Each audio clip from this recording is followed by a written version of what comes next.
Los idus de marzo. Año 709 desde la fundación de la ciudad, o el año 44 antes de nuestra era. Roma contenía el aliento. El aire, denso y húmedo tras la lluvia nocturna, parecía electrificado, impregnado de una vaga inquietud y siniestros presagios. Sobre los charcos turbios de las calles empedradas corría un temblor nervioso, reflejando un cielo plomizo y hostil. Esa misma noche, la esposa del dictador, la bella Calpurnia, tuvo una pesadilla. Sostenía en sus brazos el cuerpo inerte y herido de su marido, y el frontón de su casa, símbolo de la protección divina, se derrumbaba. Por la mañana, los sacerdotes, al realizar los sacrificios, descubrieron con horror que al toro sacrificial le faltaba el corazón, el más terrible de todos los presagios posibles. Él mismo, el hombre que sostenía en sus manos los destinos del mundo desde Britania hasta Egipto, dudaba. Cayo Julio César, dictador vitalicio, pontífice máximo, padre de la patria, vencedor en un centenar de batallas, se sentía fuera de lugar. Lo atormentaban los mareos, herencia de una antigua enfermedad que sus enemigos llamaban epilepsia. Estuvo a punto de cancelar la sesión del Senado, alegando mala salud. Pero se le presentó Décimo Bruto, uno de los que consideraba su amigo, casi su hijo. Con una sonrisa astuta, le preguntó: «César, ¿acaso tú, a cuyas órdenes obedece toda la tierra, prestarás atención a los sueños de una mujer y a los cuentos de adivinos delirantes? ¿Acaso darás motivo a los senadores para reprocharte cobardía?» La puya fue certera. César nunca fue un cobarde. Desechó sus dudas. Se levantó, se echó sobre los hombros la toga púrpura de triunfador, y, acompañado de su séquito, se dirigió al pórtico del Teatro de Pompeyo, donde ese día se reunía el Senado. En el camino, un maestro griego, Artemidoro de Cnido, se abrió paso entre la multitud y le entregó un rollo en la mano, suplicándole que lo leyera de inmediato, pues contenía algo extremadamente importante que le concernía personalmente. Pero entre la multitud de suplicantes y aduladores, el rollo se perdió entre otros papeles. César nunca lo desenrolló, y en él estaban enumerados los nombres de todos los conspiradores y su plan detallado. Cuando entró en la sala y ocupó su silla dorada, una multitud de senadores lo rodeó. Uno de ellos, Tulio Cimbro, se acercó con una petición de clemencia para su hermano exiliado y, como en señal de súplica, le tiró de la toga del hombro al dictador. Era la señal convenida. En ese mismo instante, otro conspirador, Casca, desenvainó un estilete y asestó el primer golpe. Fue impreciso, apenas arañando el cuello. «¡Miserable Casca! ¿Qué haces?», gritó César y, volviéndose, atravesó la mano del atacante con su estilo, una varilla afilada para escribir. Todavía era fuerte. Podría haberse defendido, pero al instante siguiente vio que lo rodeaban decenas de hombres con dagas levantadas sobre sus cabezas. Vio los rostros de aquellos a quienes había colmado de favores, a quienes había promovido en sus carreras, a quienes había perdonado después de la guerra civil.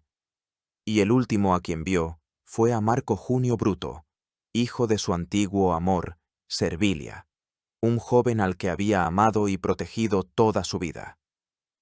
Mirándolo a los ojos, César, según la tradición, pronunció en griego: «¿Que sí, Tecnon?», que significa «también tú, hijo mío». Después de estas palabras, dejó de resistirse. Se cubrió la cabeza con el borde de la toga para que nadie viera su agonía y, en silencio, recibió 23 puñaladas. Su poderoso cuerpo se desplomó a los pies de la estatua de su enemigo derrotado, Cneo Pompeyo el Grande, y la sangre del dictador bañó el pedestal de mármol. Así terminó la vida del hombre que fue un dios para sus soldados, un tirano para sus enemigos y un enigma para todos los demás. Pero su muerte no fue el final, sino el principio. El principio de una nueva y aún más sangrienta guerra civil. El principio del fin de la República Romana y el nacimiento del Imperio Romano. Para entender cómo un solo hombre pudo ascender a tan vertiginosa altura y por qué su caída sacudió los cimientos de la civilización, debemos regresar al principio. A aquel siglo turbulento, cruel y lleno de grandes esperanzas, cuando en Roma, que aún no conocía emperadores, en una antigua pero no rica familia aristocrática, nació un niño destinado a cambiar el mundo para siempre.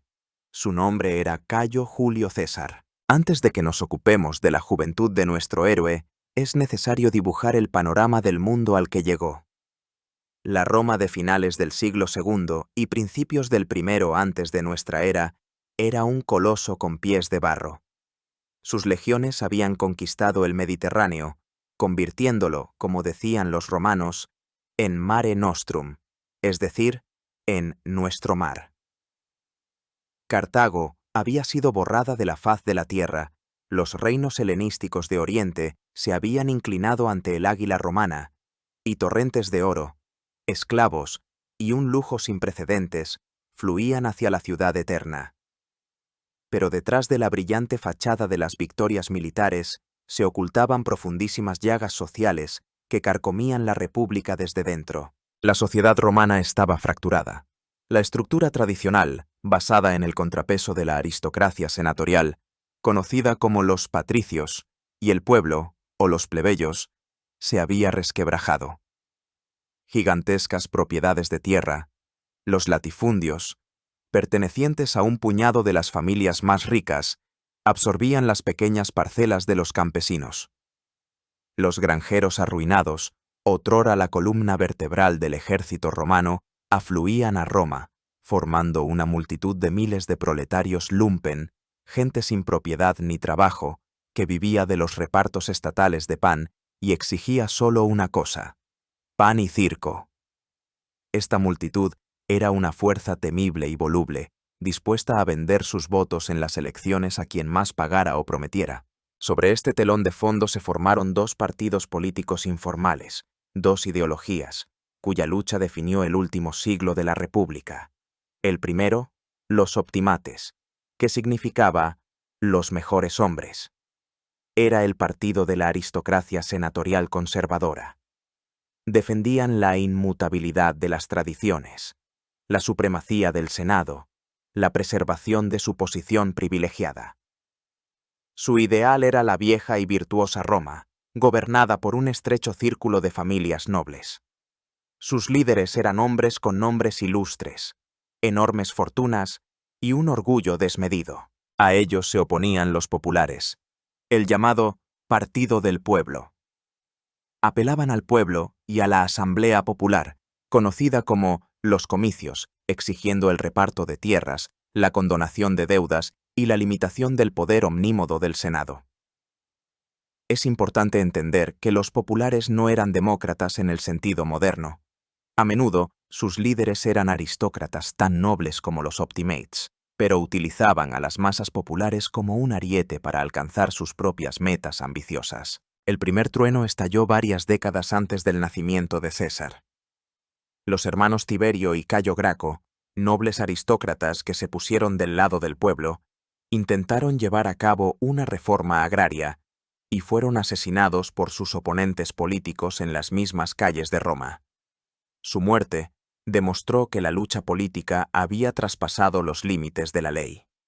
La violencia se había convertido en un instrumento legítimo. Y entonces entraron en escena dos titanes, cuya sombra cubriría toda la juventud de César, Cayo Mario y Lucio Cornelio Sila. Cayo Mario era un homo novus, es decir, un hombre nuevo, proveniente de una familia sin renombre, que gracias a su talento militar alcanzó alturas sin precedentes, siendo elegido cónsul 7 veces. Fue él quien llevó a cabo la reforma militar que cambió Roma para siempre. Antes, el ejército era una milicia de ciudadanos terratenientes. Mario, en cambio, comenzó a reclutar en las legiones a aquellos mismos proletarios sin tierra, prometiéndoles un salario, una parte del botín y una parcela de tierra al finalizar el servicio. Esto tuvo dos consecuencias colosales. En primer lugar, Roma obtuvo un ejército profesional y permanente, capaz de librar largas guerras en fronteras lejanas. Pero en segundo lugar, y esto es lo más terrible, los soldados se volvieron leales no a la República impersonal o al Senado, sino a su general, que los alimentaba, vestía y aseguraba su futuro. El ejército se convirtió en la clientela personal de un general, en un instrumento para la toma del poder. El adversario de Mario fue Lucio Cornelio Sila. A diferencia de Mario, Sila era un patricio hasta la médula, representante de una antigua pero empobrecida estirpe. Era un sibarita refinado, un apreciador de las artes y, al mismo tiempo, un general genial y absolutamente despiadado. Era el líder de los optimaites y un ferviente defensor del poder del Senado. El conflicto entre Mario y Sila desembocó en la primera guerra civil a gran escala en la historia de Roma. En el año 88 antes de nuestra era, Sila hizo algo inaudito. Condujo sus legiones contra la propia Roma para arrebatarle a Mario el mando en la guerra contra el rey póntico Mitrídates. Las calles de la ciudad eterna se tiñeron por primera vez con la sangre de soldados romanos que mataban a otros soldados romanos. Mientras Sila luchaba en Oriente, Mario y sus partidarios regresaron e instauraron un terror sangriento en Roma. Y luego, en el año 82, regresó Sila, victorioso tanto sobre Mitrídates como sobre los marianos. Y fue entonces cuando Roma conoció el verdadero horror. Sila se autoproclamó dictador sin límite de tiempo e introdujo una palabra terrible: las proscripciones. Eran listas de personas declaradas fuera de la ley. Cualquiera podía matar a una persona de la lista y recibir una recompensa por ello.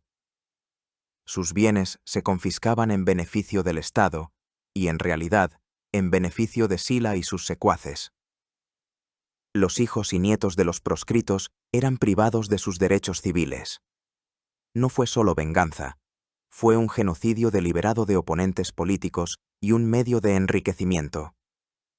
Miles de senadores, caballeros y simplemente ciudadanos ricos fueron asesinados, sus fortunas saqueadas. Las cabezas de los asesinados se exhibían en los rostra, la tribuna de los oradores en el foro.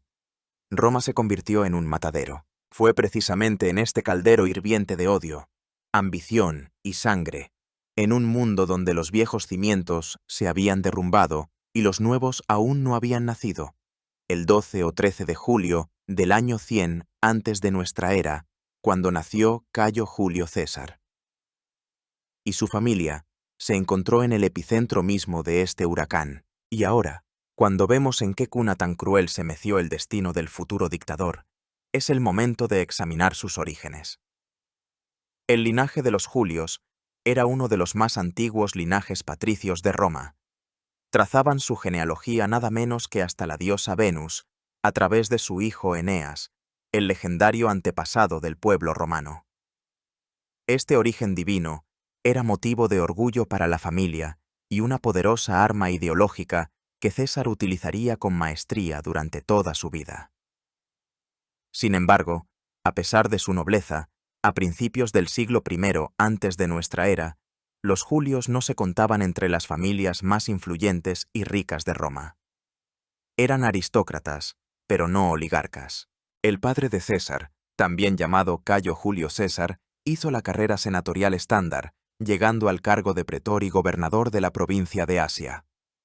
Su madre, Aurelia Cota, provenía de la influyente familia plebeya pero noble de los Aurelios y era famosa por su inteligencia, su carácter estricto y su excelente educación. Fue ella quien sentó en su hijo las bases del conocimiento y le inculcó el sentido de la propia dignidad. Pero el papel clave en el destino del joven César no lo jugaron sus padres, sino su tía Julia. Estaba casada con aquel mismo Cayo Mario, líder de los populares.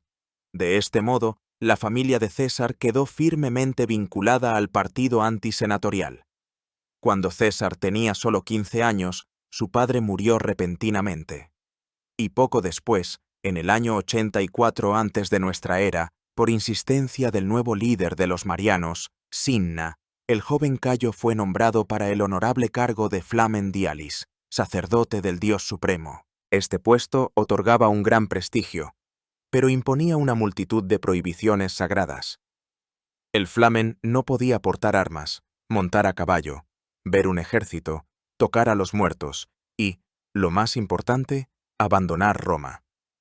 En esencia, era un callejón sin salida honorable, que cerraba para siempre el camino a una carrera militar y política. Probablemente, Cinna quería de esta manera vincular a la noble estirpe de los Julios a su partido, pero al mismo tiempo neutralizar a un joven potencialmente ambicioso. Simultáneamente, César rompió su compromiso con una joven de una rica familia ecuestre y se casó con Cornelia, la hija del propio Cinna. Fue un matrimonio puramente político, que lo consolidó definitivamente en el bando de los populares, y entonces Sila regresó a Italia. El régimen mariano cayó. Comenzaron las proscripciones. La familia de César se vio amenazada, y aquí, a los 18 años, el joven mostró por primera vez ese carácter inflexible que más tarde asombraría al mundo. Sila, que veía en César, sobrino de Mario y yerno de Cinna, a un enemigo peligroso, le exigió que se divorciara de Cornelia. Para Sila, era una cuestión de principios, una prueba de lealtad. Muchos aristócratas en una situación similar obedecieron sin rechistar, salvando sus vidas y propiedades. Pero César respondió con una negativa categórica. Fue una audacia inaudita. Negarse al dictador todopoderoso, cuya palabra era ley, significaba una muerte segura. César fue inmediatamente despojado de su cargo sacerdotal, de sus bienes y de la dote de su esposa. Fue incluido en las listas de proscripción. Tuvo que huir de Roma y esconderse en las montañas Sabinas, cambiando constantemente de refugio, arriesgándose a ser capturado y asesinado. Una vez fue atrapado por una patrulla de silanos y logró sobornarlos, entregando al jefe del destacamento su último dinero, 2 talentos. Intercedieron por él parientes influyentes por parte de su madre y las Vestales, las sacerdotisas de la diosa Vesta, que gozaban de una autoridad incuestionable en Roma. Suplicaron a Sila que perdonara al joven. El dictador se negó durante mucho tiempo, pero finalmente cedió, pronunciando, según el testimonio de Suetonio, una frase profética. «Lleváoslo, ya que tanto lo deseáis, pero sabed que en este muchacho que con tanto ahínco salváis, se esconden muchos Marios». Sila había vislumbrado en el audaz joven la misma voluntad indomable y la ambición sin límites que tanto odiaba en su viejo enemigo. César fue perdonado, pero permanecer en Roma bajo la atenta mirada del dictador era peligroso. Prefirió marcharse a Oriente, a la provincia de Asia, para iniciar su servicio militar bajo el mando del propretor Marco Minucio Termo. Aquí, lejos de las intrigas romanas, comenzó su llamado Cursus Honorum, que se traduce como Camino de los Honores, la tradicional escalera de cargos para un aristócrata romano. Durante el asedio de la ciudad de Mitilene en la isla de Lesbos, demostró valor personal y salvó la vida de un compañero, por lo que fue galardonado con la más alta condecoración militar al valor, la corona cívica, una corona de roble. Recibir esta corona a una edad tan temprana era un honor inmenso y otorgaba importantes privilegios. Por ejemplo, cuando su portador aparecía en el teatro, todo el Senado se ponía en pie. Fue en Oriente donde César protagonizó un episodio que sus enemigos le recordarían toda la vida. Para obtener ayuda naval, fue enviado en una misión diplomática a la corte del rey de Bitinia, Nicomedes IV. César se detuvo en la corte del rey más tiempo del que exigían los asuntos, y por Roma corrieron sucios rumores sobre su relación homosexual con el envejecido monarca.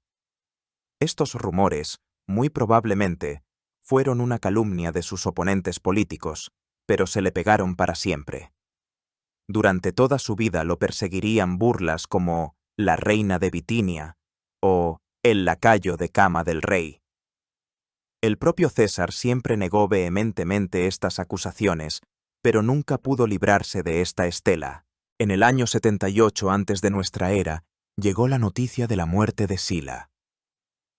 El camino a Roma estaba abierto. César regresó, pero no se sumergió de inmediato en la política. Decidió perfeccionar el arma principal de un político romano, el arte de la oratoria. Actuó en los tribunales, presentando sonadas acusaciones contra destacados silanos corruptos. Sus discursos causaron furor. Sus contemporáneos destacaron su estilo particular, rápido, potente, pero a la vez elegante y preciso. No logró la condena de los acusados, tras los cuales se encontraba todo el poder de la oligarquía senatorial, pero se dio a conocer como un orador brillante y un defensor de la justicia, ganándose la popularidad del pueblo. Para llevar su maestría a la perfección, César decide viajar a la isla de Rodas, junto al famoso rétor Apolonio Molón, con quien en su momento había estudiado el propio Cicerón. Y en el camino hacia allí, le sucede otra aventura que se convirtió en leyenda y que demuestra vívidamente su carácter único. Cerca de la costa de Asia Menor, su barco fue capturado por piratas cilicios. La piratería en aquellos años era una verdadera plaga en el Mediterráneo. Era una fuerza bien organizada, todo un estado pirata con sus propias bases y flota. Al capturar a un noble romano, los piratas exigieron por él un rescate de 20 talentos, una suma enorme para la época. Al oír esto, César se rió en sus caras y declaró que lo valoraban demasiado poco, y que él mismo ofrecía por sí mismo un rescate de 50 talentos. Mientras sus compañeros partían a recaudar el dinero, César pasó 38 días con los piratas no como prisionero, sino como dueño. Se comportó con ellos con total superioridad. Participó en sus ejercicios, escribió poemas y discursos y se los leyó a los piratas. Si no se entusiasmaban lo suficiente, los llamaba bárbaros analfabetos y, en broma, amenazaba con que cuando fuera liberado, volvería y los colgaría a todos. Los piratas se reían a carcajadas, tomando sus amenazas como la divertida excentricidad de un aristócrata arrogante. Cuando el rescate fue entregado y César fue liberado, se dirigió inmediatamente a la ciudad portuaria más cercana, Mileto. Allí, con su propio dinero, equipó varios barcos, reunió un destacamento y se lanzó en persecución de sus antiguos secuestradores. Los sorprendió en la misma isla donde lo habían retenido, los capturó, recuperó sus 50 talentos y se llevó todos sus bienes. Luego, entregó a los piratas a la prisión y exigió al gobernador de la provincia que los ejecutara. El gobernador, no queriendo enemistarse con los piratas, que compartían con él el botín, intentó dar largas al asunto y decidió venderlos como esclavos. Al enterarse de esto, César, sin esperar una orden oficial, se presentó él mismo en la prisión y, como había prometido, ordenó crucificar a todos los piratas. Eso sí, mostrando, como escribe Plutarco, misericordia, primero ordenó que los degollaran para evitarles un largo sufrimiento. Este episodio es la quinta esencia de la personalidad de César. Una valentía increíble que roza la temeridad, una confianza absoluta en sí mismo, una voluntad de hierro, la capacidad de someter a la gente y una crueldad fría y calculadora para alcanzar su objetivo. Dio su palabra y la cumplió. El mundo debía saber que con Cayo Julio César no se bromeaba. Al regresar a Roma tras sus estudios en Rodas, César se sumerge de lleno en la lucha política. Comienza su ascenso por la escalera oficial de cargos. En el año 69 antes de nuestra era, es elegido para el cargo de cuestor y parte hacia la provincia de Hispania Ulterior. El cuestor era el primer peldaño de la carrera, un ayudante del gobernador en asuntos financieros. En ese mismo año muere su amada tía Julia, viuda de Mario, y luego su esposa Cornelia. En el funeral de su tía, César pronuncia un brillante discurso en el que glorifica no solo al antiguo linaje de los Julios, que desciende de los dioses, sino también a su tío, Cayo Mario, cuyo nombre todavía estaba prohibido tras la dictadura de Sila. Se atrevió por primera vez a exhibir en público las imágenes de cera, las llamadas máscaras, de Mario, lo que provocó murmullos entre los optimates y un fervoroso entusiasmo en el pueblo llano, que recordaba al viejo general. Fue una jugada política audaz y magníficamente calculada. Se posicionó abiertamente como heredero de la causa de Mario, como líder de los populares. Durante su questura en Hispania, le ocurre otro episodio significativo. En la ciudad de Gades, que hoy se conoce como Cádiz, vio en el templo de Hércules una estatua de Alejandro Magno. Mirándola, César, según la tradición, suspiró profundamente y, avergonzado, dijo a sus compañeros: ¿No os parece que es lamentable que yo no haya hecho nada notable todavía, mientras que Alejandro a mi edad ya había conquistado tantos pueblos? Tenía poco más de 30 años. La ambición lo consumía, ansiaba la gloria, el poder y las grandes hazañas. Al regresar a Roma, se casa por segunda vez.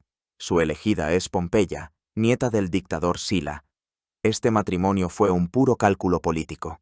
Al vincularse con los descendientes tanto de Mario como de Sila, César se situaba por encima de la contienda, demostrando su disposición a la reconciliación, pero en sus propios términos. El siguiente peldaño de su carrera fue el cargo de edil en el año 65 antes de nuestra era. Los ediles eran responsables de la administración urbana, el abastecimiento de alimentos a Roma y, lo más importante, la organización de juegos y festividades públicas. Y aquí César se lució. Gastó en la organización de combates de gladiadores, representaciones teatrales y el embellecimiento de la ciudad sumas de dinero absolutamente fantásticas, fabulosas. Sacó a la arena a cientos de gladiadores con armaduras plateadas, decoró el foro y el Capitolio con pórticos y pinturas. Roma festejaba y se regocijaba. El pueblo estaba encantado con la generosidad de su nuevo ídolo. Pero, ¿de dónde salía el dinero? Parte lo tomó de su propia y bastante modesta fortuna. Parte lo pidió prestado a sus amigos. Pero la mayor parte la tomó a crédito.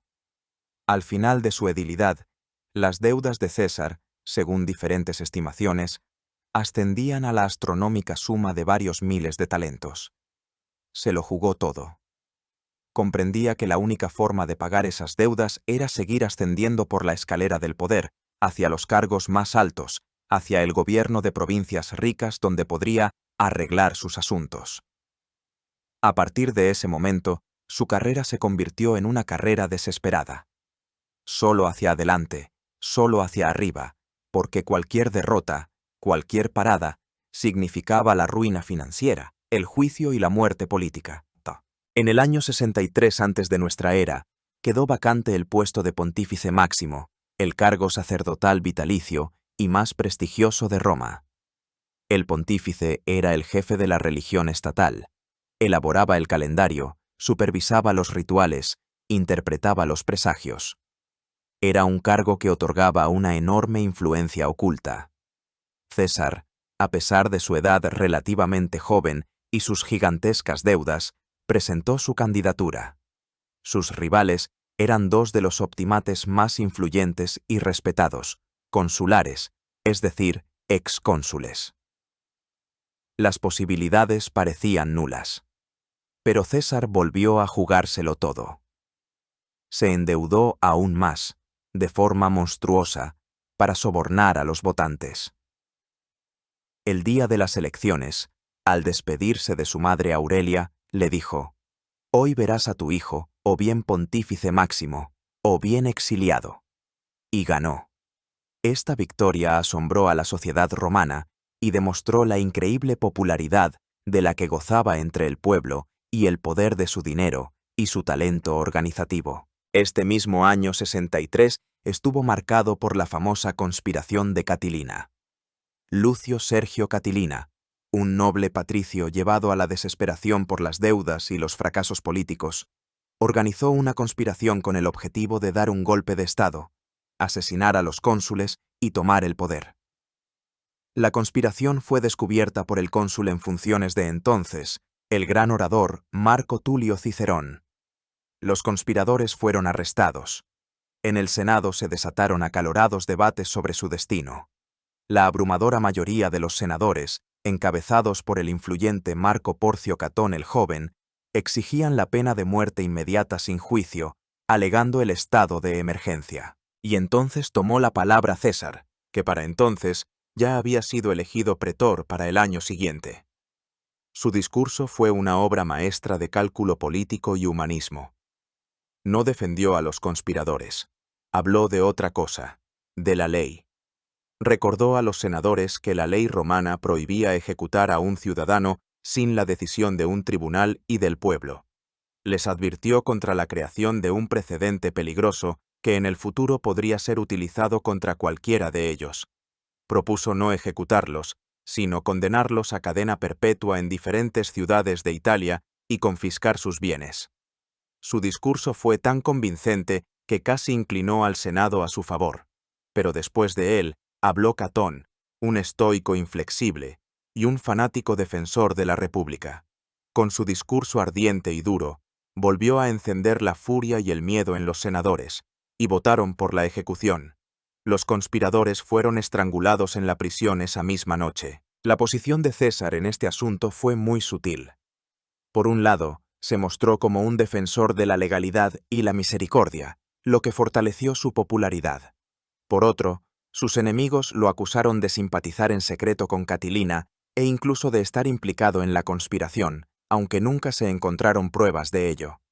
Este episodio profundizó el abismo entre él y la facción ultraconservadora de los óptimates, liderada por Catón, quien a partir de entonces se convertiría en su enemigo más irreconciliable y consecuente. Después de su pretura, César debía partir como gobernador a una provincia. Era su oportunidad de pagar a sus acreedores, que ya no le daban tregua. Sin embargo, amenazaban con llevarlo a juicio y no lo dejaban salir de Roma. Y aquí entra en escena uno de los hombres más poderosos de la época, Marco Licinio Craso. Craso era el hombre más rico de Roma, habiendo amasado una fortuna con la especulación inmobiliaria durante las proscripciones de Sila. Su riqueza era legendaria. Craso odiaba a Pompeyo, el otro titán de la política romana, y buscaba aliados. Vio en César a un político prometedor y talentoso. Craso pagó por César la parte más urgente de sus deudas, una suma colosal de 830 talentos. Solo después de esto pudo César partir hacia su provincia, Hispania Ulterior. Allí se reveló no solo como un administrador competente, sino también como un talentoso general.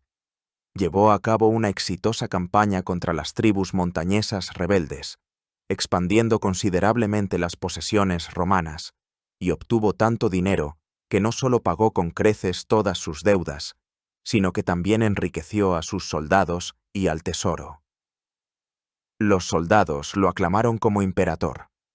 En aquellos tiempos, este era un título militar honorífico, que significaba general victorioso, y no tenía nada que ver con el poder monárquico. Este título le daba derecho a un triunfo, una entrada solemne en Roma en un carro. Pero aquí surgió un dilema. Al regresar a las murallas de Roma en el año 60 antes de nuestra era, César quería celebrar el triunfo y, al mismo tiempo, presentar su candidatura a cónsul para el año siguiente. Pero según la ley, un general que esperaba un triunfo no podía entrar en la ciudad hasta el día del mismo, y para presentar la candidatura era necesario comparecer personalmente en Roma. César pidió al Senado que hiciera una excepción para él, pero sus enemigos, liderados por Catón, bloquearon esta decisión. Y entonces César tomó una decisión. Entre la gloria efímera y fastuosa de un triunfo y el poder real y supremo de un cónsul, eligió sin dudar el poder. Renunció al triunfo, entró en la ciudad como un particular y registró su candidatura. Este acto demostró a todos que sus ambiciones iban mucho más allá de la simple gloria militar. Necesitaba la esencia misma del poder, pero para obtenerla, necesitaba aliados capaces de aplastar la resistencia del Senado. Y así llegamos a uno de los puntos de inflexión en la historia de Roma. Un acontecimiento que no fue formalizado por ninguna ley, pero que de hecho selló el destino de la República. Se trata de la creación del llamado Primer Triunvirato, una alianza secreta de los tres hombres más poderosos de su tiempo: Gneo Pompeyo, Marco Craso y Cayo Julio César. Para entender la esencia de esta alianza, es necesario observar el equilibrio de poder en Roma hacia el año 60 antes de nuestra era. En el Olimpo político se alzaban dos figuras: La primera, Cneo Pompeyo, apodado el Grande. Era el general más célebre de su tiempo. Acabó con la piratería en el Mediterráneo en 3 meses, obtuvo brillantes victorias en Oriente, derrotando a los reyes Mitrídates y Tigranes, y anexionó a Roma vastos territorios. Era el ídolo del pueblo y del ejército. Pero, al regresar a Roma, se encontró con una humillante oposición del Senado. Los optimates, liderados por Catón y Lúculo, envidiosos de su gloria y temerosos de su influencia, se negaron a ratificar sus disposiciones en Oriente y, lo más importante, no asignaron tierras a sus veteranos. Pompeyo, el gran general, se encontró impotente en las enrevesadas intrigas políticas de Roma. El segundo, Marco Licinio Craso, el hombre más rico de Roma. Sofocó la grandiosa rebelión de Espartaco, pero su gloria militar siempre palideció a la sombra de la de Pompeyo, a quien odiaba y envidiaba ferozmente. Craso representaba los intereses de los caballeros, la clase financiera y comercial romana. El Senado también había perjudicado sus intereses, negándose a revisar un contrato desfavorable para ellos sobre la recaudación de impuestos en Asia. Craso estaba furioso. Y entonces apareció el tercero, Cayo Julio César. No tenía ni las legiones de Pompeyo ni el dinero de Craso, pero tenía una popularidad desbordante entre la plebe urbana, una mente política brillante, una energía ilimitada y un objetivo claro, el consulado. Vio que tanto Pompeyo como Craso, siendo enemigos mortales, habían llegado a un punto muerto debido a la obstinación del Senado. Y César hizo una jugada genial. Actuó como mediador entre ellos. Les explicó que por separado el Senado los aplastaría como nueces. Pero si unían sus recursos, la autoridad y los veteranos de Pompeyo, el dinero de Craso y el capital político y la energía del propio César, ninguna fuerza en Roma podría oponérseles. Así nació esta monstruosa alianza, que Cicerón más tarde llamaría el monstruo de 3 cabezas. Fue un pacto secreto, dirigido contra el Senado y para tomar el control del Estado. El objetivo era simple. César, utilizando el apoyo de Pompeyo y Craso, se convertiría en cónsul. Como cónsul, aprobaría las leyes que necesitaban Pompeyo, es decir, tierras para los veteranos y la ratificación de sus disposiciones, y Craso, es decir, la revisión del contrato para los publicanos. Y después del consulado, obtendría el gobierno de alguna provincia importante con un ejército durante varios años, para asegurarse su seguridad y una plataforma para futuras hazañas. El plan funcionó a la perfección. César fue elegido cónsul para el año 59 antes de nuestra era. Su colega en el consulado fue un protegido de los optimates, Marco Calpurnio Bíbulo. Pero Bíbulo fue absolutamente impotente. Cuando César presentó en el Senado su ley agraria sobre la concesión de tierras a los veteranos de Pompeyo y a los pobres, los optimates, liderados por Catón, organizaron una obstrucción. Entonces César, violando todas las tradiciones, llevó el proyecto de ley directamente a la aprobación de la Asamblea Popular. En el foro, los partidarios de los optimates intentaron sabotear la votación. Bíbulo declaró que observaba presagios celestiales desfavorables, lo que según la ley debía detener cualquier actividad política. En respuesta, la multitud de partidarios de los triunviros, calentada por los veteranos de Pompeyo, golpeó a Bíbulo, rompió sus insignias de dignidad consular, las llamadas fasces, y le vertió una cesta de inmundicias sobre la cabeza. Después de esta humillación, Bíbulo se encerró en su casa hasta fin de año, enviando solo ocasionalmente edictos sobre presagios desfavorables. Los romanos, en broma, comenzaron a llamar a ese año no el consulado de César y Bíbulo, sino el consulado de Julio y César. César se convirtió en el gobernante de facto de Roma. Rápidamente, ignorando la resistencia del Senado, aprobó todas las leyes prometidas. se aprobó el reparto de tierras a los veteranos de Pompeyo. Se revisó el contrato para los recaudadores de Craso. Se ratificaron todas las disposiciones de Pompeyo en Oriente. Para sellar la alianza, César casó a su única y amada hija, Julia, con Pompeyo, que ya tenía cerca de 50 años. A pesar de la diferencia de edad y el trasfondo político, este matrimonio resultó ser sorprendentemente feliz, y Julia se convirtió en el hilo que unía a los dos ambiciosos gigantes. Habiendo cumplido sus compromisos, César también se ocupó de sí mismo.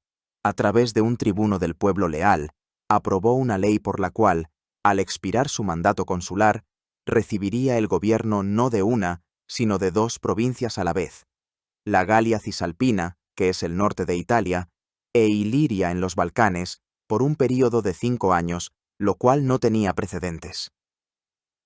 Y cuando el gobernador de la Galia Transalpina, es decir, el sur de Francia, murió repentinamente, el Senado, deseando deshacerse de César lo antes posible, le entregó también esta provincia. Así, bajo su control quedó un vasto territorio desde el Rubicón hasta las fronteras con las tribus galas salvajes y 3 legiones.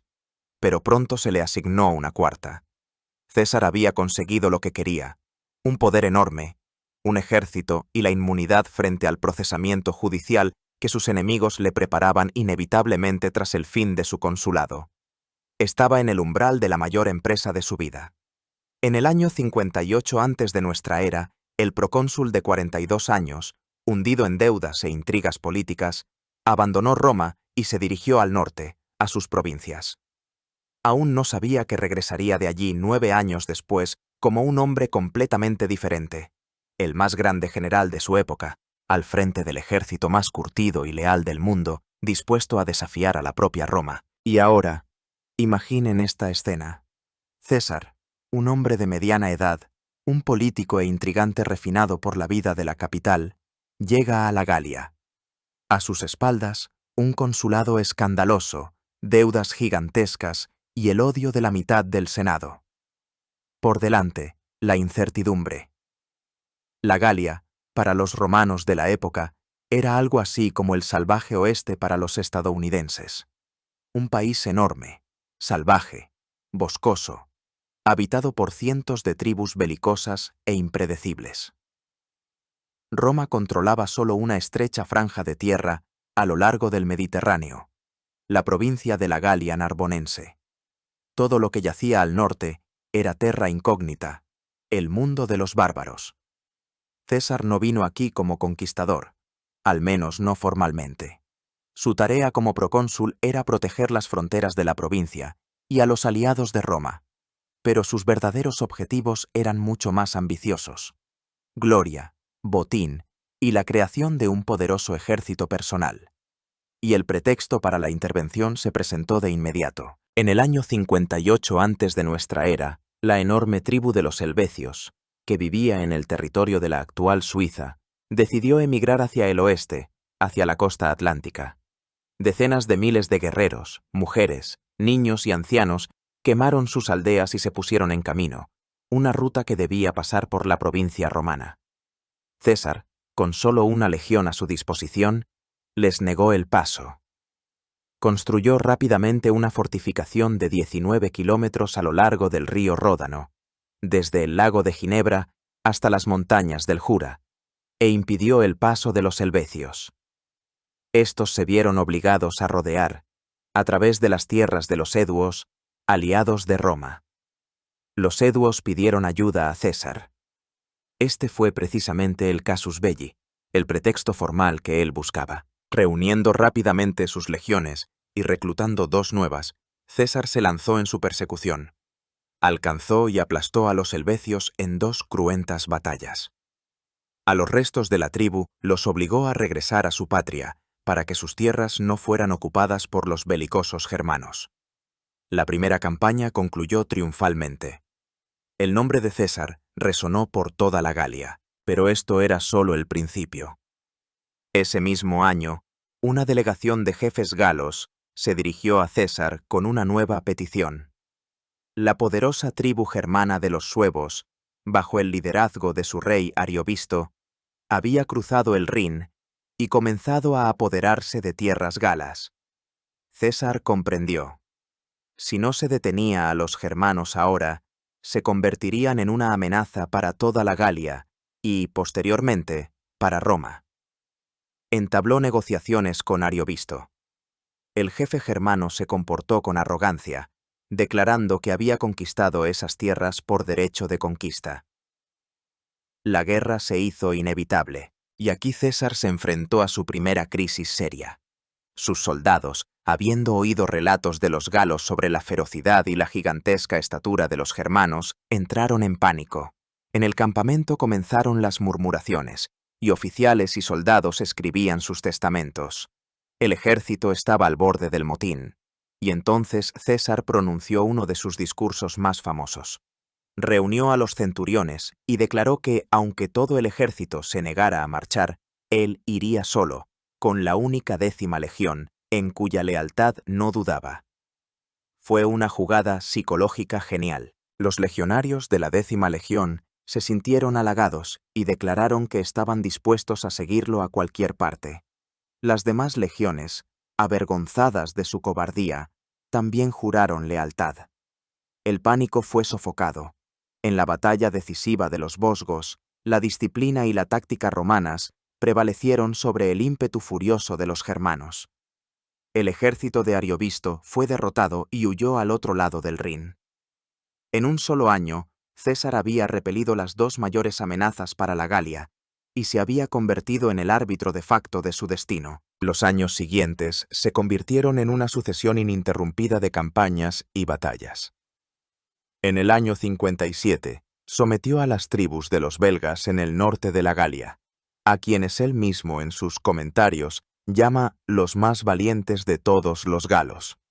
En la sangrienta batalla del río Sabis, o Sambre, sus legiones casi sufren una derrota, y solo el valor personal de César, que con un escudo en la mano se lanzó al fragor del combate, animó a los soldados y cambió el curso de la batalla. En el 56, libró una guerra contra los vénetos, una tribu de marineros en la costa atlántica. Construyó una flota y obtuvo la victoria en una batalla naval. En el 55, hizo algo impensable.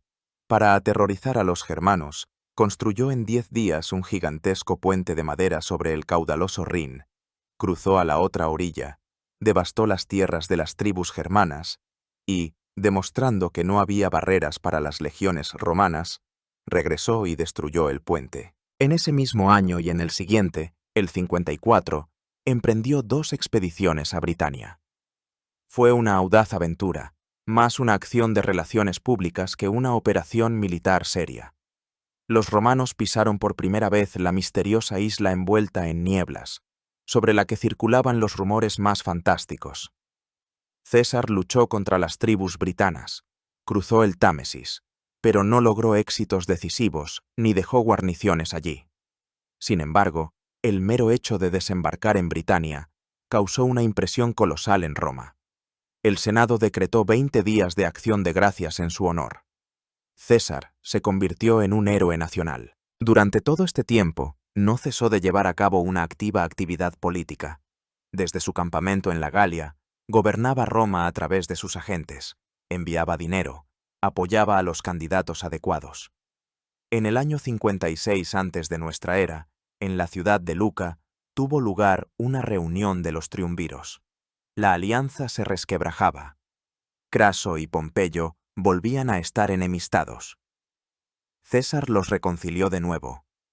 Se decidió que Pompeyo y Craso serían cónsules al año siguiente, y que después recibirían el gobierno de provincias. Pompeyo, Hispania, y Craso, la riquísima Siria, donde soñaba con ganar gloria en una guerra contra el imperio parto. Los poderes del propio César en la Galia se prorrogaron por otros 5 años. El triunvirato se salvó, pero no por mucho tiempo. Pronto ocurrieron 2 acontecimientos que destruyeron el frágil equilibrio.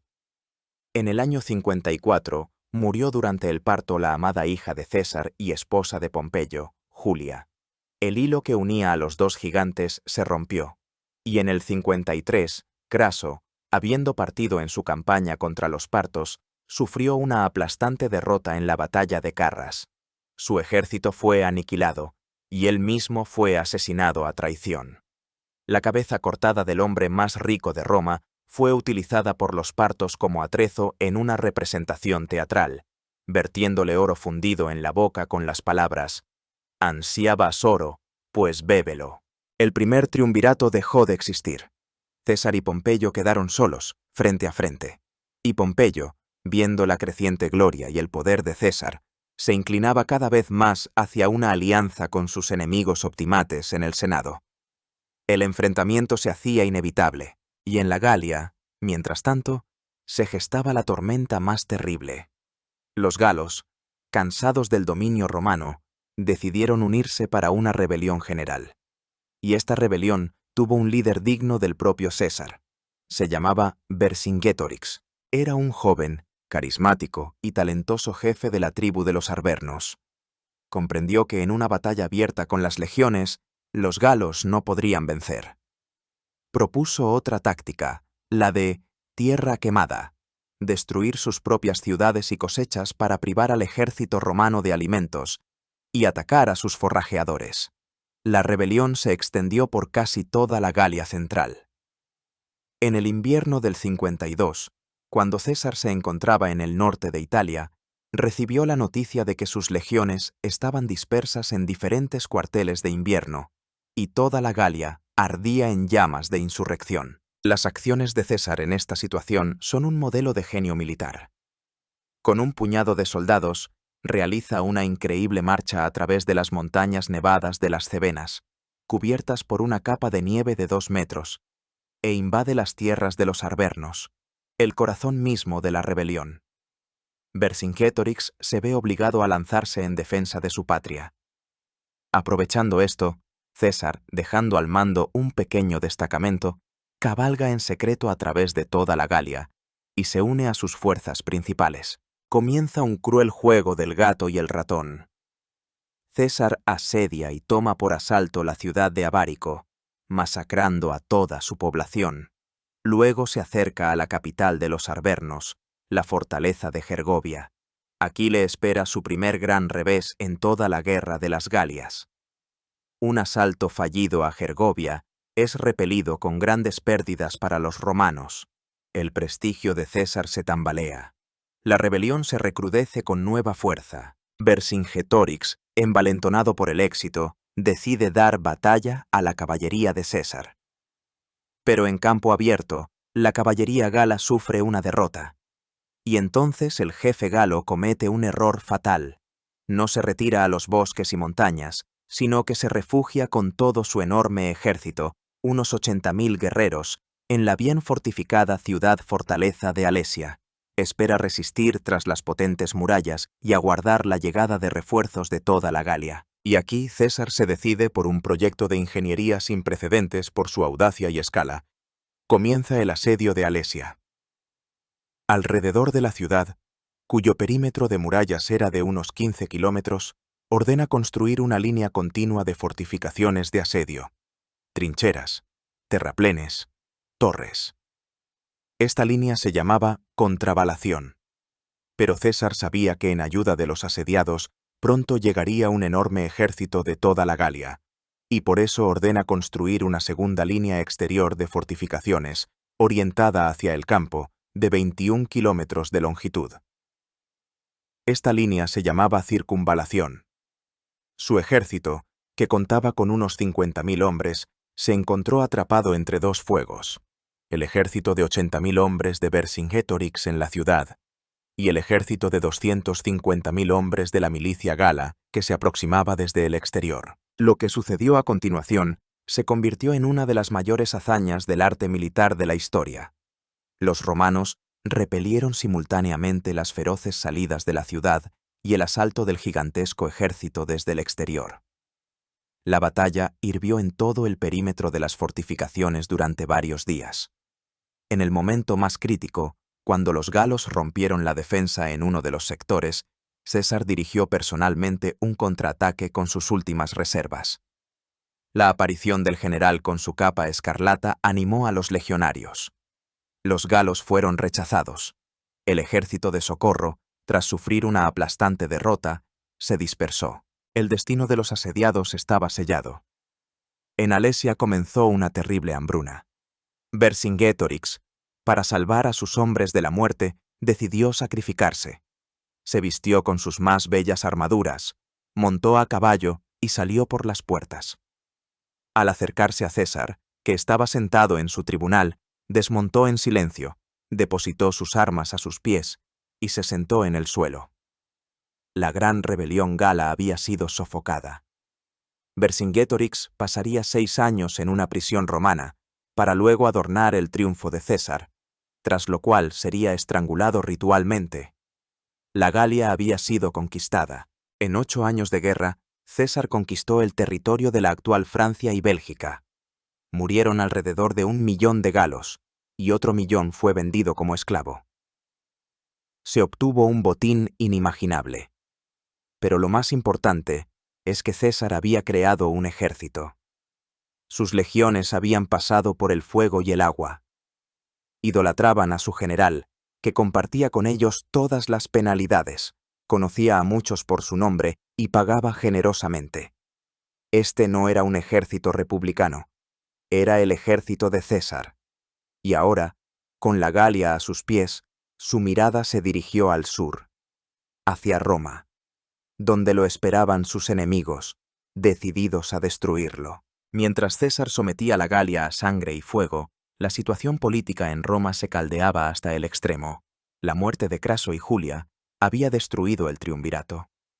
Pompeyo el Grande, al quedarse como único contrapeso a César, se acercaba cada vez más al partido senatorial de los optimates. Temía a su antiguo yerno y aliado. Veía cómo crecía su fama, cómo se fortalecía su ejército, cómo el oro de la Galia sobornaba a los políticos romanos. Pompeyo, que en su día había sido él mismo un popular y había actuado en contra del Senado, se había convertido ahora en el principal defensor de la República y del poder de los senadores. En Roma reinaba la anarquía. Las bandas de partidarios políticos libraban verdaderas batallas campales en las calles. En el año 52 antes de nuestra era, fue asesinado el popular tribuno de la plebe Clodio, un agente de César. En respuesta, sus partidarios incendiaron el edificio del Senado. En esta atmósfera de caos, el Senado dio un paso sin precedentes. Nombró a Pompeyo cónsul sin colega. De hecho, Pompeyo recibió poderes dictatoriales. Puso orden en la ciudad, pero al mismo tiempo aprobó leyes directamente dirigidas contra César. Una de las leyes prohibía presentarse a un cargo en ausencia. Esto daba en el blanco. El mandato de César en la Galia expiraba en el año 49 antes de nuestra era. Su plan era simple. Mientras estaba en su provincia, ser elegido cónsul en ausencia para el año 48. Esto le permitiría, al deponer sus poderes proconsulares, asumir inmediatamente los consulares, sin quedarse ni un solo día como un particular. Porque tan pronto como se convirtiera en un particular, sus enemigos, liderados por Catón, lo llevarían inmediatamente a juicio por las ilegalidades durante su primer consulado y por librar guerras no autorizadas en la Galia.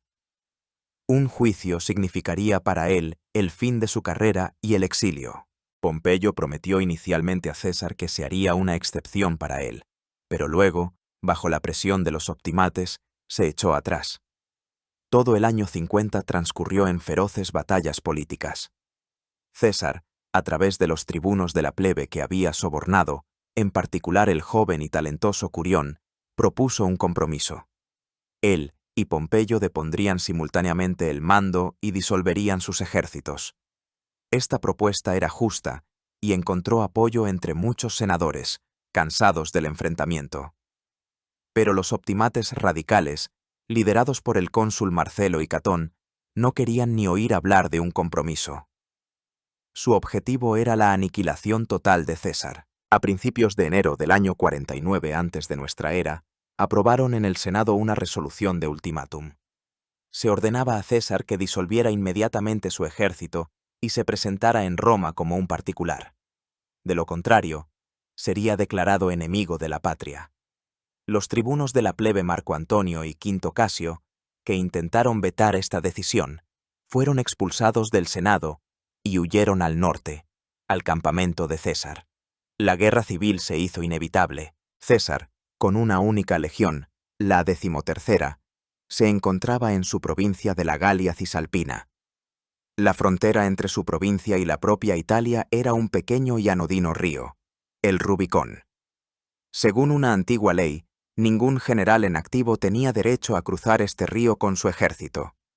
Cruzar el Rubicón significaba rebelión, alta traición y la declaración de guerra al Senado y al pueblo romano. Y así, en la noche del 10 al 11 de enero del año 49 antes de nuestra era, César llegó a esta fatídica frontera. Comprendía todo el peso de la elección. A un lado del río, la sumisión, el juicio, la humillación y la muerte política. Al otro, la guerra contra su propia patria, ríos de sangre, un resultado impredecible y, o bien el poder absoluto, o bien una muerte vergonzosa. Los historiadores antiguos describen vívidamente sus dudas. Permaneció largo tiempo en la orilla, contemplando las aguas oscuras, reflexionando sobre las calamidades que su decisión traería al mundo.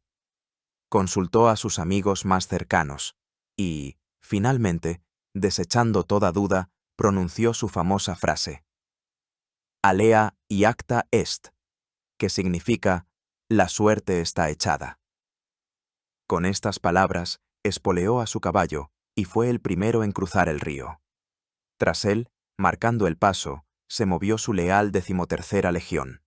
Los puentes fueron quemados. No había vuelta atrás. La guerra civil había comenzado. La decisión de César de cruzar el Rubicón sumió a Roma en el shock y el pánico. Los optimates estaban convencidos de que solo tenía una legión y de que toda Italia se levantaría contra el rebelde. Pero se equivocaron. César actuó con una rapidez asombrosa, fulminante, que se convirtió en su sello distintivo. No esperó la llegada de las demás legiones de la Galia. Con un puñado de soldados, avanzó hacia el sur. Y las ciudades de Italia, una tras otra, le abrieron sus puertas. No lo recibieron como a un enemigo, sino como a un libertador. Su reputación de general generoso y misericordioso jugaba a su favor. Pompeyo y los senadores fueron tomados por sorpresa. Tenían el doble de tropas en Italia, pero éstas estaban dispersas y no eran fiables. Presas del pánico, incapaces de organizar la resistencia, Pompeyo, los cónsules y la mayor parte del Senado huyeron de Roma y luego de Italia, cruzando el mar Adriático hacia Grecia. Allí, en Oriente, Pompeyo tenía enormes recursos, legiones leales y el apoyo de reyes clientes. Planeaba reunir un ejército gigantesco, bloquear Italia por mar y luego, como Sila, regresar y aplastar a César. En 60 días, sin derramar una gota de sangre, César se convirtió en el dueño de toda Italia. Al entrar en Roma, no se comportó como Sila, sin proscripciones, sin terror. Proclamó una política de clemencia, o clementia, perdonando a sus oponentes políticos. Abrió el tesoro estatal, que los senadores en su apresurada huida no habían tenido tiempo de llevarse, y obtuvo los fondos para la guerra. Pero su posición era precaria. Estaba atrapado en una tenaza. En Grecia, Pompeyo reunía un enorme ejército y una flota, y en Hispania había 7 legiones leales a Pompeyo, bajo el mando de sus experimentados legados. César pronunció otra de sus famosas frases: «Voy a luchar contra un ejército sin general, para luego luchar contra un general sin ejército». Dejando en Italia a Marco Antonio, realizó otra marcha relámpago a Hispania. En 40 días, con maniobras astutas y prácticamente sin grandes batallas, rodeó y forzó a la rendición a todo el ejército pompeyano. A los soldados enemigos les ofreció una opción: o dispersarse a sus hogares, o unirse a él. La mayoría eligió lo segundo.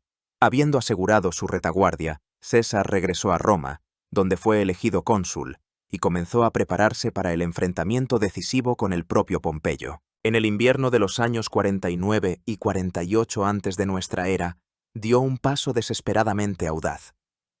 Sin tener suficientes barcos para transportar a todo su ejército de una vez, y a pesar de que la flota de Pompeyo dominaba por completo el mar, transportó a través del Adriático la primera parte de su ejército y desembarcó en Epiro, en la costa griega. Comenzó una campaña larga y agotadora. El ejército de Pompeyo era el doble de grande que el de César y estaba mejor abastecido. César se vio bloqueado. Intentó asediar el gigantesco campamento de Pompeyo cerca de la ciudad de Dyrrachium, pero sufrió una grave derrota y se vio obligado a retirarse con grandes pérdidas hacia el interior del país, a Tesalia. Fue su primera derrota ante Pompeyo. La moral de su ejército cayó. En el campamento de Pompeyo, por el contrario, reinaba el júbilo. Los nobles senadores ya se repartían los cargos en el futuro gobierno y discutían a quién le tocaría la casa de César en Roma. Exigían a Pompeyo que diera inmediatamente la batalla decisiva y acabara con el rebelde. Pompeyo, más cauto, quería agotar al ejército de César por hambre, pero cedió a la presión de sus impacientes compañeros. La batalla decisiva de la guerra civil tuvo lugar el 9 de agosto del año 48 antes de nuestra era en la llanura cerca de la ciudad de Farsalia. Pompeyo tenía unos 45.000 infantes y 7.000 jinetes. César, solo 22.000 infantes y unos 1.000 jinetes. La superioridad de Pompeyo, especialmente en caballería, era abrumadora. El plan de Pompeyo era simple. Su poderosa caballería debía aplastar y poner en fuga a la escasa caballería de César en el flanco derecho, y luego atacar la retaguardia de su infantería. Pero César adivinó esta estratagema. Realizó una genial jugada táctica. Seleccionó en secreto 6 de las mejores cohortes, unos 3.000 hombres, de su tercera línea, y las colocó como reserva detrás de su flanco derecho, en ángulo con la línea principal. Les ordenó que no arrojaran sus pila, es decir, las cortas lanzas arrojadizas, sino que las usaran como picas, asestando golpes a las caras y los ojos de los nobles jinetes romanos, que valoraban su apariencia. Comenzó la batalla. Como estaba previsto, la caballería de Pompeyo arrolló fácilmente a los jinetes de César y se lanzó a su retaguardia. Y entonces se encontró inesperadamente con un muro de lanzas de la reserva oculta de César. El ataque a la cara fue demoledor. La caballería pompeyana, compuesta por jóvenes aristócratas, no resistió, se dio la vuelta en pánico y huyó del campo de batalla, arrollando a su propia infantería ligera. En ese momento, César lanzó al combate a su fresca tercera línea. Las desmoralizadas legiones de Pompeyo, privadas de la cobertura de la caballería y atacadas de frente y por el flanco, vacilaron y huyeron. La batalla se convirtió en una masacre. Las pérdidas de Pompeyo fueron enormes, unos 15.000 muertos y 24.000 prisioneros. César perdió solo unos 200 hombres. Al ver la derrota de su ejército, Pompeyo el Grande se desmoralizó, se marchó en silencio a su campamento y de allí huyó hacia el mar. Su carrera política y militar había terminado. César, al entrar en el campamento capturado de Pompeyo, vio lujosas tiendas decoradas con hiedra, mesas puestas y vajilla de plata. Así que esto es lo que querían, observó con amargura. A los prisioneros les concedió de nuevo el perdón. No quería destruir a la aristocracia, sino someterla a su voluntad. El propio Pompeyo huyó a Egipto, esperando encontrar refugio junto al joven rey Ptolomeo XIII, de quien su padre le había encomendado ser tutor. Pero los consejeros del joven rey decidieron que un Pompeyo vivo era una fuente de problemas, y que su asesinato era la mejor manera de ganarse el favor del vencedor. Cuando Pompeyo desembarcaba de una barca en la costa egipcia, fue apuñalado traicioneramente por la espalda ante los ojos de su esposa e hijos. Su cabeza y su anillo de sello fueron entregados a César, que llegó a Egipto unos días después.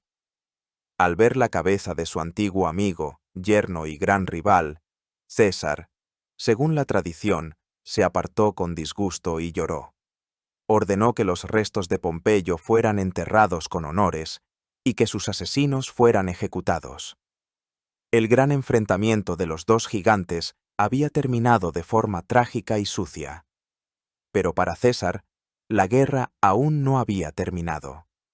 Y fue precisamente en Egipto donde le esperaba un nuevo e inesperado capítulo de su vida. Al llegar a Alejandría, la capital de Egipto, César se vio envuelto en una compleja lucha dinástica. Por el trono luchaban el rey de 13 años, Ptolomeo XIII, y su hermana mayor, Cleopatra VII, de 21 años. Según el testamento de su padre, debían gobernar juntos, pero la camarilla cortesana de Ptolomeo había expulsado a Cleopatra de la capital. César, como cónsul de Roma y tutor oficial de la dinastía, decidió actuar como árbitro en esta disputa. Y entonces Cleopatra hizo su famosa jugada. Sabiendo que todos los accesos al palacio donde se alojaba César estaban controlados por sus enemigos, ordenó a su fiel sirviente que la introdujera secretamente en la ciudad y la llevara al palacio, envuelta en una alfombra. Según otra versión más prosaica, la llevaron en un saco de ropa de cama. Cuando el bulto fue desenrollado a los pies de César, de él surgió la joven reina. Plutarco escribe que César quedó cautivado por su audacia, su inteligencia y su encanto.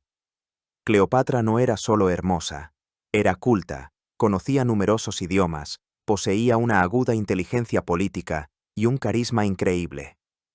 Esa misma noche se convirtió en la amante del dictador romano de 52 años. La decisión de César de apoyar a Cleopatra provocó la ira de los partidarios de Ptolomeo. En Alejandría estalló una rebelión. César, con una pequeña guarnición, quedó atrapado en el Palacio Real. Comenzó la dura y peligrosa Guerra de Alejandría. Los romanos tuvieron que luchar en las calles de la enorme ciudad. Durante estos combates se desató un incendio que, según una versión, se propagó a la famosa Biblioteca de Alejandría, y parte de la mayor colección de conocimientos del mundo antiguo pereció en las llamas. Tras la llegada de refuerzos, César derrotó al ejército egipcio. El joven rey Ptolomeo se ahogó en el Nilo durante la huida. César confirmó en el trono a Cleopatra y a su hermano menor. Pasó en Egipto casi 9 meses, fascinado por el país y su reina. Cleopatra le dio un hijo, a quien los alejandrinos apodaron Cesarión, el pequeño César. Este romance no fue solo una pasión, sino también un frío cálculo político. El control sobre Egipto, el granero más rico del Mediterráneo, le otorgaba una enorme ventaja, pero la guerra no había terminado. Los restos de los pompeyanos reunían nuevos ejércitos. César abandona Egipto y se dirige a Asia Menor, donde el rey póntico Fárnaces, hijo de Mitrídates, había decidido aprovechar la confusión romana para recuperar las posesiones de su padre. César lo derrotó en una campaña rápida como el rayo. Fue precisamente después de esta victoria en la batalla de Cela cuando envió al Senado su famoso y lacónico informe, Veni, Vidi, Vici, que significa llegué, vi, vencí. Luego tuvo que partir hacia África. Allí, en la provincia de África, en el territorio del actual Túnez, se habían reunido sus enemigos más irreconciliables. Metelo Escipión, suegro de Pompeyo, y, lo más importante, Marco Porcio Catón el Joven, el inspirador ideológico de la resistencia. En el año 46 antes de nuestra era, en la sangrienta batalla de Tapso, el ejército de los republicanos fue completamente aniquilado. El destino de los líderes fue trágico. Escipión murió en el mar. Catón, refugiado en la ciudad de Útica, al enterarse de la derrota, se comportó como un verdadero estoico. Cenó tranquilamente. Leyó el diálogo de Platón, Fedón, sobre la inmortalidad del alma, y luego, en su dormitorio, se atravesó el vientre con una espada. Los esclavos lo encontraron e intentaron coserle la herida, pero, al recuperar el conocimiento, Catón se arrancó las entrañas con las manos y murió. Su suicidio se convirtió en el símbolo de la muerte de la vieja virtud republicana y de la intransigencia ante la tiranía. César, al enterarse de su muerte, según la tradición, exclamó: «Oh Catón, envidio tu muerte, pues tú envidiaste mi gloria de salvarte». Al regresar a Roma, César celebró 4 grandiosos triunfos sobre la Galia, Egipto, el Ponto y África. Fue un espectáculo sin precedentes. Roma se sumió en festividades, pero la guerra aún no había terminado. Los hijos de Pompeyo, Cneo y Sexto, habían reunido un último gran ejército en Hispania. César tuvo que partir de nuevo a la guerra. La última batalla de la guerra civil tuvo lugar el 17 de marzo del año 45 antes de nuestra era cerca de la ciudad de Munda. Fue la batalla más encarnizada y sangrienta de la carrera de César. Sus veteranos curtidos vacilaron ante el feroz embate del enemigo. En un momento dado, César, viendo que la batalla estaba perdida, quiso suicidarse. Pero entonces agarró un escudo y se lanzó al fragor del combate, gritando a sus soldados que si se retiraban, él, su imperador, caería en manos de unos muchachos. Este arranque desesperado animó a los veteranos. Reunieron sus fuerzas y, en un durísimo combate cuerpo a cuerpo, arrancaron la victoria. Más tarde, César diría que antes siempre había luchado por la victoria, pero en Munda luchó por primera vez por su propia vida. Cneo Pompeyo el joven fue asesinado. Sexto logró escapar y seguiría pirateando en el mar durante mucho tiempo. Pero la resistencia organizada había sido aplastada. La guerra civil, que duró 4 años, había terminado. César era el dueño único y absoluto del mundo romano. Al regresar a Roma después de la batalla de Munda, César se encontraba en la cima del mundo. El Senado, servil ante el vencedor, lo colmó de honores inauditos. Sus estatuas se colocaron junto a las de los dioses. Fue proclamado padre de la patria, en latín, pater patriae. Se le concedió la dictadura vitalicia, o dictator perpetuo, lo que de hecho lo convertía en un monarca, aunque sin el título real. Obtuvo el derecho de hablar primero en el Senado, de nombrar magistrados, de disponer del tesoro y de comandar todos los ejércitos. Las instituciones republicanas, el Senado, los comicios, los magistrados, seguían existiendo, pero se convirtieron en una simple formalidad, en una fachada para su poder absoluto. Y aquí surge la pregunta principal: ¿quién fue César como gobernante? ¿Un tirano despiadado que destruyó la libertad, o un sabio reformador que intentó salvar a Roma del caos y construir un nuevo estado más justo? La respuesta, como siempre, se encuentra en algún punto intermedio. César desplegó una febril actividad reformadora. Su mente, acostumbrada a resolver tareas a gran escala en la Galia, ahora trabajaba para el mejoramiento de la gigantesca potencia. Lo primero que hizo fue la reforma del calendario. El antiguo calendario romano era extremadamente confuso e impreciso. Los pontífices lo manipulaban constantemente con fines políticos, alargando o acortando el año. César, utilizando sus poderes de pontífice máximo e invitando a astrónomos alejandrinos, introdujo un nuevo calendario basado en el año solar. Este calendario, llamado en su honor Juliano, con pequeñas correcciones se utiliza hasta nuestros días. Se ocupó del agudo problema social de las deudas. No llegó a una condonación total, como exigían los radicales, pero llevó a cabo una anulación parcial de los intereses y una revalorización de las propiedades, lo que alivió considerablemente la situación de los deudores. Inició un grandioso programa de construcción en Roma. Se construyó un nuevo Foro de Julio, un magnífico edificio con un templo en honor a la antepasada del linaje Julio, Venus. Se planeaba desecar las marismas pontinas, cambiar el curso del Tíber, construir un nuevo puerto en Ostia y excavar un canal a través del istmo de Corinto en Grecia. Promulgó leyes severas contra el lujo, intentando limitar los gastos desmesurados de la élite enriquecida. Cuidó de sus veteranos, otorgándoles tierras no solo en Italia, sino también en las provincias. Fundó numerosas colonias, incluso en el lugar de las destruidas Cartago y Corinto, reasentando allí a decenas de miles de proletarios romanos desempleados.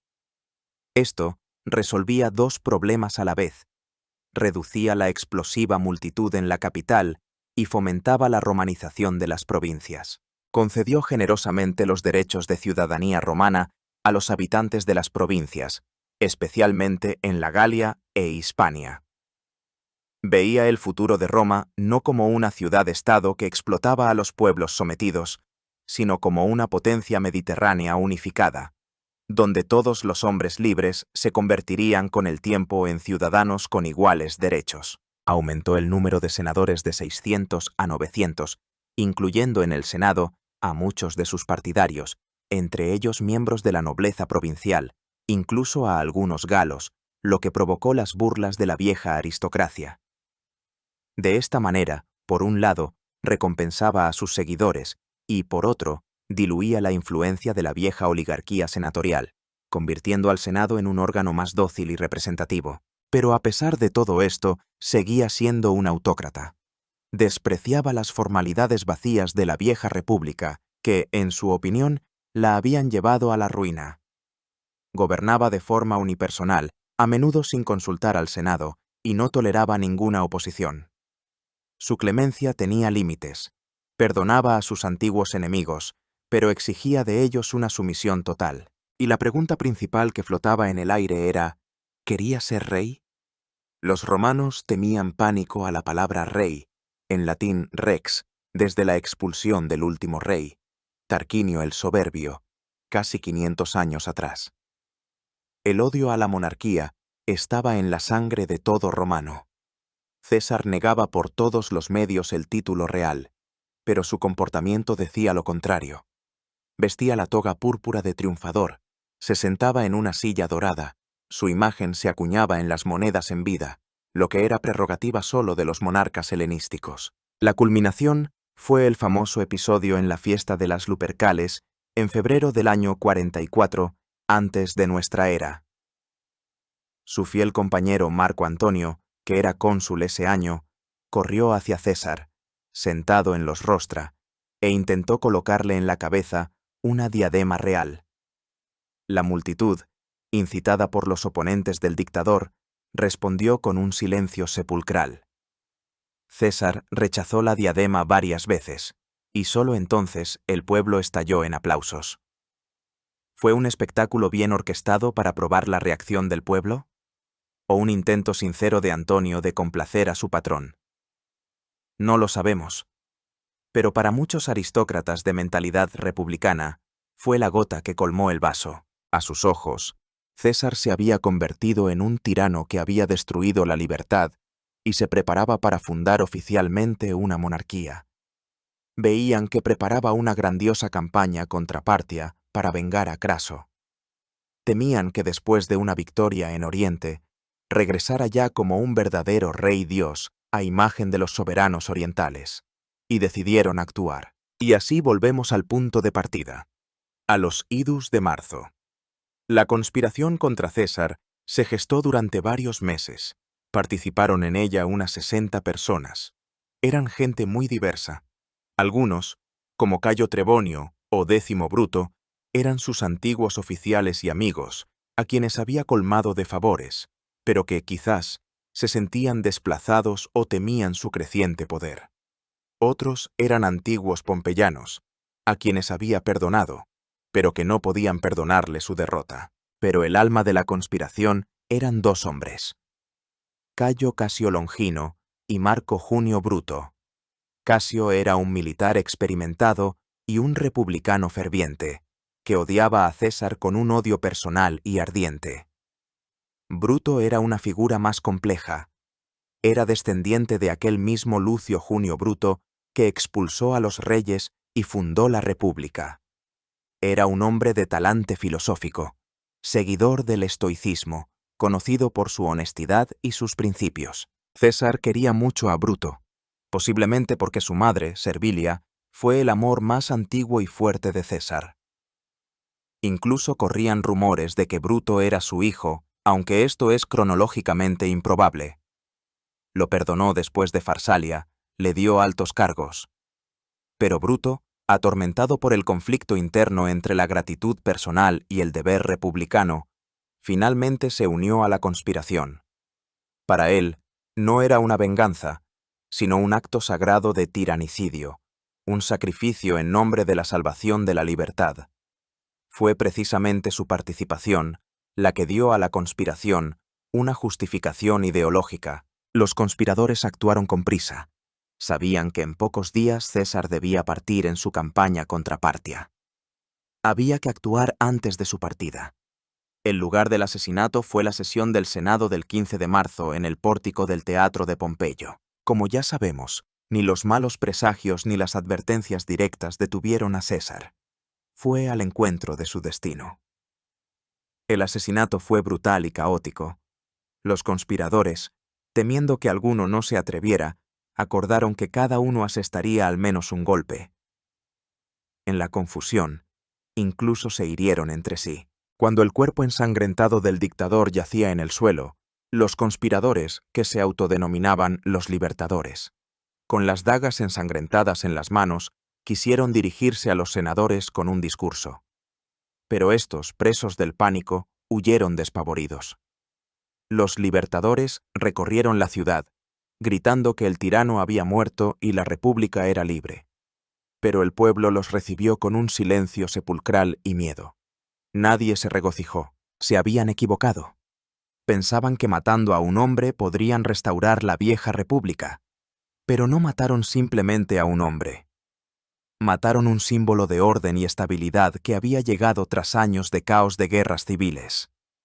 Y con su acto, no salvaron la república, sino que la sumieron en una nueva y aún más terrible guerra civil. Un papel clave en los acontecimientos posteriores al asesinato lo desempeñaron dos hombres, el fiel cónsul de César, Marco Antonio, y su sobrino nieto, Cayo Octavio, de 18 años, a quien César, en su testamento, había adoptado y nombrado su principal heredero. En el funeral de César, Antonio pronunció un discurso encendido, mostró al pueblo la toga ensangrentada del dictador y leyó su testamento, según el cual César dejaba a cada ciudadano romano 300 sestercios y abría al pueblo sus jardines. La multitud, que hasta entonces había dudado, se enfureció. Comenzaron los asaltos a las casas de los conspiradores. Bruto y Casio tuvieron que huir de Roma. En los 13 años siguientes, el mundo se vería sacudido por una nueva guerra. Primero, Antonio y Octaviano, unidos, derrotarían a los ejércitos de Bruto y Casio en la batalla de Filipos en Grecia, tras la cual ambos, libertadores, se suicidarían. Y luego, los antiguos aliados, Antonio y Octaviano, se enfrentarían en la última lucha por el poder único. Vencería el joven, astuto y calculador Octaviano. Derrotaría a la flota de Antonio y de su nuevo amor, la reina egipcia Cleopatra, en la batalla del Cabo de Accio. Antonio y Cleopatra se suicidarían en Alejandría. Y en el año 27 antes de nuestra era, Octaviano, hijo adoptivo de César, recibiría del Senado el título honorífico de Augusto y se convertiría en el primer emperador romano. La República había muerto definitivamente. Sobre sus ruinas nació el Imperio Romano, destinado a perdurar muchos siglos más. Y su fundador invisible, su padrino, fue aquel que yacía, abatido por 23 puñaladas, a los pies de la estatua de su enemigo, Cayo Julio César. Entonces, ¿cuál es el legado de este hombre? ¿Cómo ha quedado en la memoria de la posteridad? Las valoraciones de su personalidad y sus hazañas siempre han sido polares. Para unos, es el mayor genio de la historia. Un brillante general que apenas perdió una batalla, cuyos comentarios sobre la guerra de las Galias se convirtieron en un clásico de la literatura militar y un libro de texto de latín. Un político de enorme talento que logró ascender desde los estratos más bajos de la aristocracia hasta la cima del poder. Un sabio reformador, cuyas leyes e ideas se adelantaron muchos siglos a su tiempo. El hombre que, con la fuerza de su genio, puso fin a la agonía de una república moribunda y sentó las bases de un gran imperio que trajo al mundo la Pax Romana, varios siglos de relativa estabilidad y prosperidad. Para otros, es un cínico ambicioso, un demagogo y un populista que, escudándose en la preocupación por el pueblo, destruyó las libertades republicanas. Un conquistador cruel, culpable del genocidio de las tribus galas. Un rebelde que volvió las armas contra su propia patria por ambiciones personales. Un tirano que aniquiló la república y allanó el camino a la monarquía. Estaba hecho de contradicciones. Misericordioso con sus enemigos e implacable en la consecución de sus objetivos. Escrupuloso en cuestiones de honor y dispuesto a cualquier soborno y engaño. Amigo leal y político de sangre fría. Un hombre mujeriego que conquistó los corazones de decenas de mujeres, incluida la reina de Egipto, y un austero guerrero que compartía con sus legionarios hasta el último trozo de pan. Su influencia en la historia mundial es colosal. Su propio nombre, César, se convirtió en un título, sinónimo del poder supremo. De él proceden el Kaiser alemán y el zar ruso.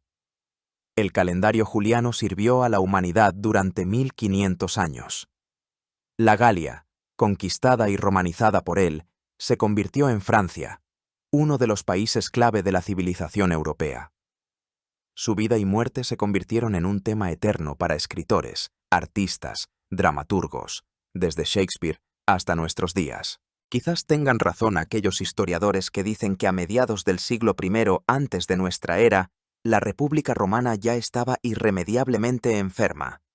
Sus instituciones, creadas para gobernar una pequeña ciudad-estado, no daban abasto para gestionar una enorme potencia mundial. El caos, la corrupción y las guerras civiles eran inevitables. La República estaba condenada. Y César no fue tanto la causa de su muerte como su sepulturero, y, al mismo breme, la partera de un mundo nuevo.